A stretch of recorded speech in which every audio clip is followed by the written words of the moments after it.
si loo ilaaliyo badqabka bulshada maadaama qashinka ay ka dhashaan cudurro halis ku ah caafimaadka bulshada iyo ururka dhalinyarada Xilqaam oo ah dhalinyaro si iskooda isugu xilqaamay ka shaqaynta nadaafadda iyo dib u soo celinta bilicda ilaahad bireesamaadka magaalada Beledweyne ee caasimada gobolka waxay maanta olole nadaafadeed ay ka sameeyeen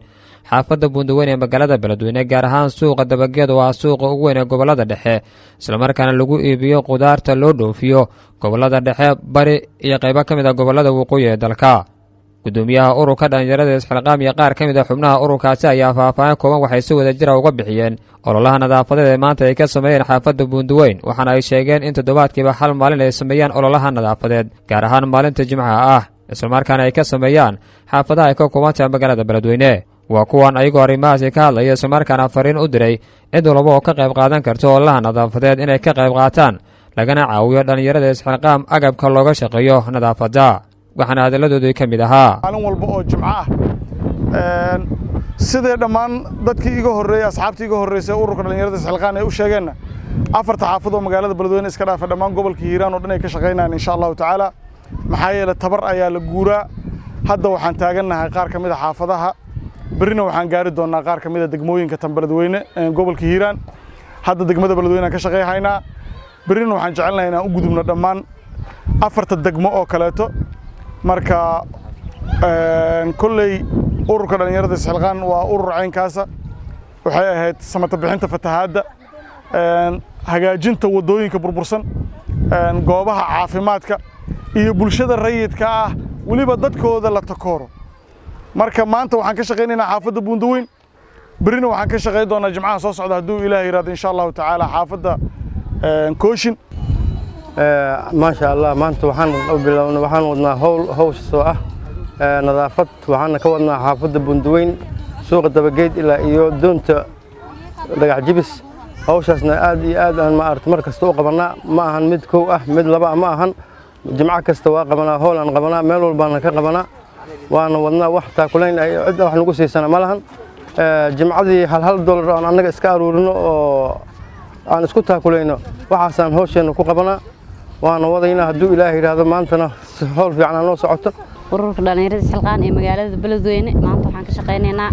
Xafada Buundaweyn gaar ahaan wadada isku xigta dabageed ilaa iyo doonta birina waxaan u gudbi doonaa insha Allah Jimcada soo socda xaafadaha kale afarta xaafad ee magaalada Beledweyne in ururka shaqadiisa aad ayay u socotaa xag nadaafadeed iyo xag tabarucaad iyo xag walba waan ku dadaalnaa insha Allah sidii aan u horumarin lahayn bulshadeena daalan waana u taaganahay har iyo habeen in hadda waa u jeedaa waxa joognaa suuqa dabageed bartamaha Xafada Buundaweyn waa meesha ugu ganacsiga badneed gobolada dhexe in qaasatan gobolada waqooyi waa suuqii qudaarta looga qaadayay in maadaama fiirsan waynay qashinka buuxo suuqa dabageed ayaa waxaan ugu dhaliyay maalintii labaad inaan ka shaqeyno adii muddo 2 bil camal oo bil ka hor waa ka shaqeynay haddana waa fiirsan wayna qashinka yaalo ee dhibaatada ka jirto alxamdulillah saakay oo Jimco ahayd ayaa ku soo kalahnay ilaahi waa noo fududeeyay waa hawl culus ka qabanay inkastoo qashinka oo naga tiro badnaay oo saacado badan aan ku jirnay maadaama agabkiina oo nagu yar yahay qashinkana naga tiro badnaay qashinka waxa ku soo qaadayna sida u jeedaybo katiifado aan ku soo qaadayna iyo baco in qashinkana meesha ku gubaynay iyo meesha ka soo qaadaynay waxa waay masaafo u dhaxaysay alxamdulillah qashinka waa soo qaadnay hadda hal meel ay soo keenay qaar waa gubanayaa qaarna intuu yaala hadda kadib ayna gubna rabnaa anigoo ka faa'iideysanayo fursadan qaaliga ah in waxyaabo badan ayaan u baahanahay sida maanta qashinka marka soo qaadno katiifada ku soo daldalaynay gaari gacan ma haysano waa midda koowaad badil ma haysano fargeetooyin oo waxa haysana oo raqiis waa dareemi kartaa $1 ururka oo isku darsado inay wax badan u goynaynin in fargeetooyin raqiis ah haysana markii muddo 30 daqiiqo lagu shaqeeyo waa iska jabaysaa fargeetada in waxa u baahanahay agab qashinka kale markii aan keenno anaga gubno saacada aan shaqeynayno saacad kale waxa ku bixinaa qashinka aan si ilaalinayno oo aan ka dhowreyno deegaankii iyo ilmaha waxa waaye qashinkaas dibkaas oo kale hadii aan baabuur ah helno waxa waaye wax weyn oo naga saacidayaa waa qashinka meelaha ugu habboonaa geey lahayn magaalada ka xakeysan in wax badan ayaa u baahannahay garab istaag badan ayaa u baahannahay xag maamul xag dadweyne ayaa u baahannahay waayo haddii maanta aan isqabsano annaga iyo dadkeena oo u istaagno dalkeena wax walba waa qabsan karnaa waxaan hiigsanaynaa maanta in heer gobol ilaa iyo heer caasimadeed ay hiigsano horumarka ka socdo saada xasan macalin gudoomiyaha xaafadda Buundaweyn ee magaalada Beledweyne waa xaafadda olole nadaafadeed ay ka sameeyeen dhalinyarada Xilqaamka isla markaana ururka dhalinyarada Xilqaamka kala qayb qaato olole nadaafadeed maanta ay ka sameeyeen xaafadda Buundaweyn ee magaalada Beledweyne ayaa uga mahad celisay olole nadaafadeed maanta ay ka sameeyeen xaafadda Buundaweyn ee magaalada Beledweyne ayadoona ballan qaaday ka xaafad ahaan inay la shaqeyn doonaan ururka dhalinyarada Xilqaamka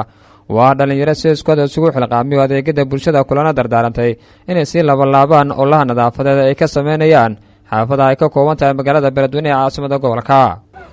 waxaan haynaa olole nadaafad ah ururka Xilqaan oo suuqa oo dabageed ilaa iyo muxuu ahaay isheega doonta meesha laga soo gudbino xawtaako olole nadaafadeed ka hayo waxaan ugu mahad celinayaa ururka Xilqaan ugu horeeyo gudoomiyaha Daadir Caliyare waxaan ugu mahad celinayaa maadaama ay yihiin dad iskood isku xilqaamay oo waxba aan taakuleynsan haysan oo ayaga dhexdooda istaakuleeyaan oo u mahad celinayaa Xilqaan mid kale waxaan leeyahay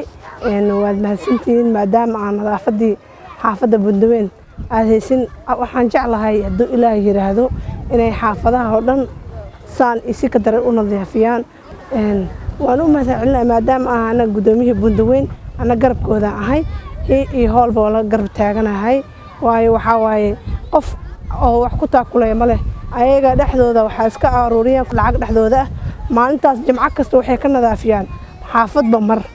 maanta Buundaweyn ay joogaan insha Allah waxaan jeclahay hadduu Ilaahay yiraahdo jimcada dambe xaafadaha kale inay ka shaqeeyaan Khalid Maxamed Ismaaciil Kacse Hirshabelle TV Beledweyne